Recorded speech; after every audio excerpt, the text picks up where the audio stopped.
જમ્મુ કાશ્મીરના પહેલગામમાં થયેલા આતંકવાદી ઘટના બાદ વડોદરા શહેર પોલીસ પણ સતર્કતા દાખવી રહી છે. પોલીસ કમિશનરે બેઠક બોલાવી જરૂરી સૂચનાઓ આપી હતી. પહેલગામ આતંકી હુમલા બાદ વડોદરા પોલીસ એક્શનમાં આવી છે. વડોદરા પોલીસે સતર્ક બનીને પેટ્રોલિંગ કામગીરી વધુ સઘન બનાવી. શહેર પોલીસ કમિશનર દ્વારા તમામ પોલીસ અધિકારીઓ સાથે બેઠક યોજી હતી.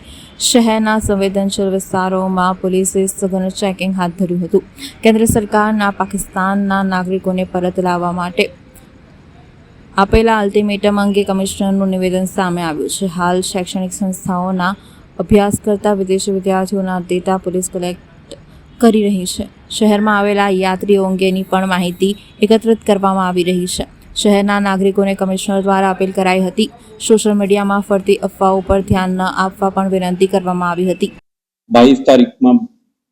22 તારીખે જમ્મુ કાશ્મીરમાં બનેલ બનાવના પરિપ્રેક્ષમાં આપણે શહેરના સુરક્ષા વ્યવસ્થાને પણ આપણે સદ્રઢ બનાવી છે અને તમામ ડીસીપીઓ, એસીપી, ઇન્સ્પેક્ટરો અને કોન્સ્ટેબલ સુધી આખા કોન્ટેક્સ્ટ અને સિક્યુરિટી થ્રેટ્સ અંગે ડિટેલ્ડ ઇન્સ્ટ્રક્શન આપણે અત્યારેથી જારી કરી છે. આના ભાગરૂપે શહેરમાં દરેક કોમી દ્રષ્ટિએ સંવેદનશીલ વિસ્તારમાં પોલીસની હાજરી, કેટલાક વિસ્તારોમાં આપણા ડોમિનેશન એક્સરસાઇઝ અને રેલવે સ્ટેશન, બસ સ્ટેશન અને અન્ય ભીડભાડવાળી જગ્યાએ આપણા એન્ટી સબોર્ટેજ ચેકિંગ અને પોલીસ પ્રેઝન્સ આ બધું આપણે વધારી છે. સાથે સાથે આપણે જે કંઈ વિસ્તારમાં કોઈ પણ પ્રકારની પ્રોટેસ્ટ કે ડેમોન્સ્ટ્રેશન વગેરે જે થઈ છે ગઈકાલે, આના અનુસંધાને પણ આપણે સતર્ક રહેવા માટે સ્પષ્ટ સૂચના અપાઈ ગયું છે.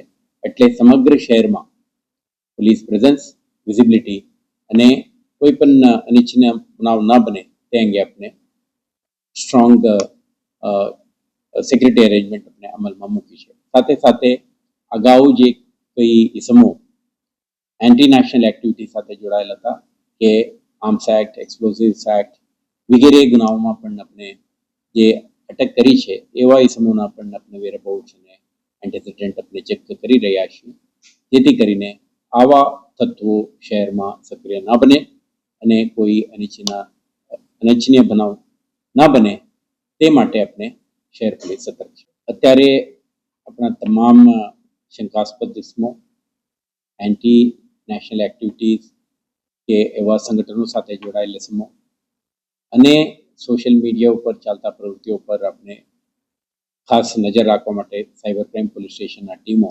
સતર્ક છે અને એવા કોઈ પણ વસ્તુ ધ્યાન પર આવે તો એક્શન લેવામાં આવે છે. અને સાથે સાથે નાગરિકો પણ કોઈ પ્રકારની રૂમર મોંગરિંગ કે અનઓથેન્ટિકેટેડ ઇનપુટના આધારે કોઈ રિએક્ટ નહીં કરે એવો આપણે અનુરોધ પણ આપણે કરી છે. તો આપણે આ સમયગાળા દરમિયાન સમગ્ર શહેરમાં પોલીસ અલર્ટ, વિજિલન્ટ અને પ્રેઝન્ટ રહીને કોઈ પણ પ્રકારની બનાવ ના બને તે અંગે તાકીદ રાખી રહ્યું છે.